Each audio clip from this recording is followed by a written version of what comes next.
So the first step of this is recognizing all the things that go into what I call life energy. And in the human realm, we see purpose, vision, values, needs, interests, concerns, compassion. Now, one of the things that all these phenomena have in common is they are a source of energy, of motivation, of action. You know, what causes somebody to behave in a particular way? Well, what's the purpose? What's their purpose? What are they trying to do? What's the vision? What are they striving for? What's the values? What do they think is good as opposed to bad? You know, and the values is they're going to move towards the good and away from the bad. Their needs, you know, which are intrinsically driving you. Their interests, which are like needs, but at a more surface kind of level. Their concerns, which in a funny way embraces all of these. It's like they're looking at what's going on or what's being proposed, and they're going, oh, wait a minute. Now that wait a minute comes from a sense that this is not congruent with their purpose, their vision, their values, their needs, their interests, you know. So there's a funny way in which concerns is an entryway into all of those things. And the concerns is the focus of one of the other patterns in this pattern language. Compassion, your feelings for, your willingness to step into somebody else's world and what they're doing and striving for and wanting, and whatever kind of suffering they're going through that you want to, you know, help them out of.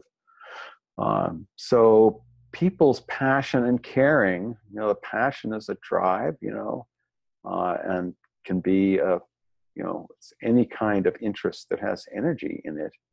And caring, you know, is closely related to compassion, but it's also, I care what happens to my community, and I want to be engaged in making that, you know, better. Now, that's all energy. That's a source of energy, and it's the more alive you are, the more of those things are moving through your daily awareness and motivations.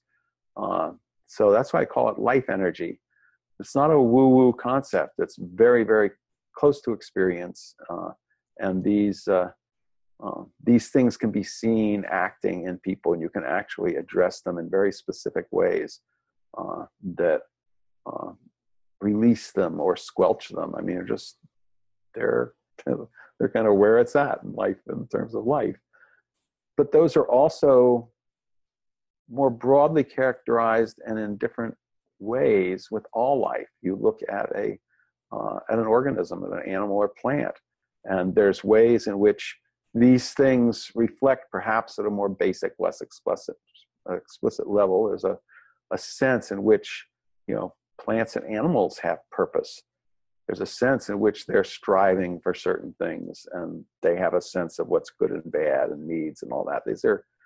You can sense that. Anybody who has a pet or has a garden, whatever, can sense that there's sort of earlier developmental harmonics of these things that exist in every living system, living entity. A forest or an ocean even has some of these early versions of some of these things in it. So sensing into the life of other organisms and the life of a whole ecosystem, you know, and to the extent you can tap into these things and work with these things, you become part of an activity that is generating its own energy, generating its own guidance. To the extent that you fight these, you have to put lots of energy into the system to move it in the ways you want rather than the ways it wants.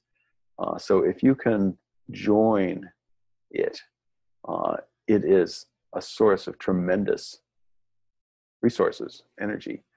To the extent you are fighting it, or to the extent you're trying to go where it doesn't want to go, you got some dissonance on your hands. You know, you have a kid that doesn't want to be in the classroom if you're trying to teach them something that they don't want to learn. You know, you are, you know, fighting against certain species that are attacking your crops. instead of setting up your farms and gardens in a way that, you know, gives them something else to eat, or makes it more difficult for them to get in, or has other species involved. It's like there's species you can plant with your tomatoes, species of flowers that keep the insects away that will attack your tomatoes, etc. It's like there are ways to work with the dynamics of life to make it, you know, somebody's upset with you, so listen to their story. The upset can often, you know, dissolve by a well listened to story. That's working with where their energy and attention is at. So because this can generate dissonance, and because it can give you energy to do the things that you want to do in liaison with other people and other life forms, this is an area to put significant attention into. So wise democracy seeks to nurture these dynamics, not to suppress them, but to nurture them, to call them forth. You know, it's like, what are you passionate about? Let's work with that to liberate where it's trapped, to liberate life energy, and to support life energy, the life energy that's already present in the people and life forms and systems that are around us, to support that in ways that help realize broad long-term benefits, which is what we're after. So it's like, sometimes it's channeling, sometimes it's just getting out of the way. But we're not just saying, hey, anything goes, whatever happens, happens. Well, we can say that, and whatever wants to happen will happen, and we and others and humanity might get trampled in the process. So nature will find its way one way or another. But if we want to see broad long-term benefits that have been generated by conscious attention and action and will, we need to bring the life energy into play and help it find ways to realize is a great word, because it includes both recognizing and making real, you know. So we want to help recognize where the broad long-term benefits are possible, and we want to make them real. We want to have them come about over time. And the life energy that exists in the life forms, people, and systems that we're involved with is a fabulous resource for doing that. And seeing where it is blocked and manipulated in destructive ways is part of creating the kind of world that we want, the kind of societies and lives that we want, and freeing up those. So it's a lot. The liberation energy is very strong in this, but also the design energy is very strong in this. But it's all in relationship. We're in relationship with the life energy in us and the life energy in everything around us.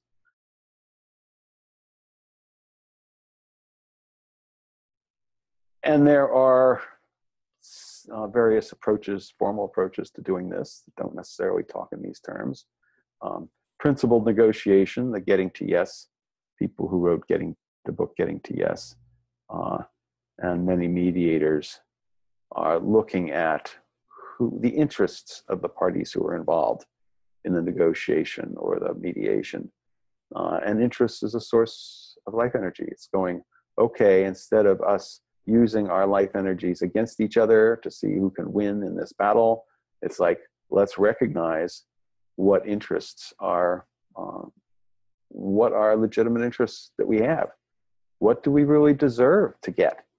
Let's look at that. Let's name that, and then let's work together to satisfy the legitimate interests, my legitimate interests, your legitimate interests. Let's find a path together. It's a collaboration on meeting our needs, satisfying our interests. Future search is, again, the life energy. It's like, what future do we, who were many of us in conflict with each other before, we're part of a whole situation or a whole community. Let's find out what vision we share, and then which part of that vision each of us is willing and interested in helping create. So it's using our passion and our vision and the things that we long for to call forth energy, which together will address a situation or heal a community. Restorative justice is similar in that there's, there is life energy in a person who commits a crime. It is often distorted by psychology and by social dynamics. Very often shame is a source of violence. So trying to understand what are the needs underlying this behavior that this person did, but they did damage somebody, they did hurt somebody, individuals or community. And it's like that damaging denied those people, that community, the ability to satisfy their needs. So let's figure out what kind of amends can be done that will help the community or harmed individuals to satisfy their needs. And for the community to understand its role in setting up the systems that resulted in this crime happening in the first place, and the families of the various parties involved. I mean, there's a larger context to work with here, but again, you're working with the life energy. Life energy has been frustrated or blocked or, disrupted. And the life energy, it's there to heal and satisfy. And we're trying to really face all that rather than just putting somebody in jail in a box and trying to forget them while we stew in our different sides of those walls. Nonviolent communication looks at needs. How can we satisfy your needs, my needs together?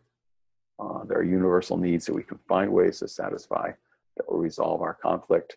Manfred Max Neef, the Chilean economist, looks at needs, how to create a society that will address the needs of everybody in it, really address the needs, not just give them, false pseudo satisfiers that make them hungry for more, like a drug addict. So this is taking and looking at the life energy that has been distorted by a consumerist economy and getting down to the life energy that underlies all that, and going, how do we build a society and an economy that actually serves our deepest longings? Community visioning, everybody getting together, or many people in a community getting together and going, what kind of community do we really want? Let's figure out how to get it. Open space technology, open space conferences, like, you need to be passionate about the topic of the open space in order to participate. If people aren't passionate, it doesn't work, because it's a totally self-organized space. People connect up with other people who are interested in the same kind of thing. If everybody is kind of generally interested in one, it's like, okay, we're all passionate about climate change.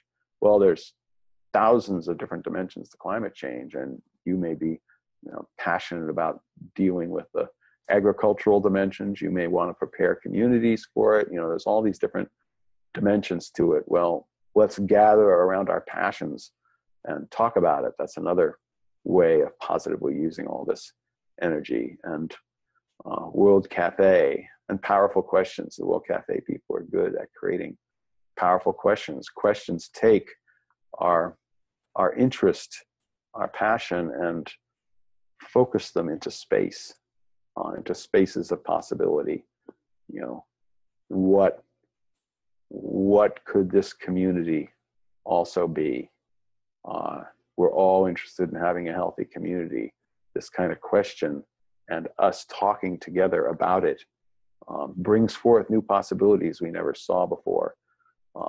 And the question is a companion, as a partner, is a guide for the passion we already have.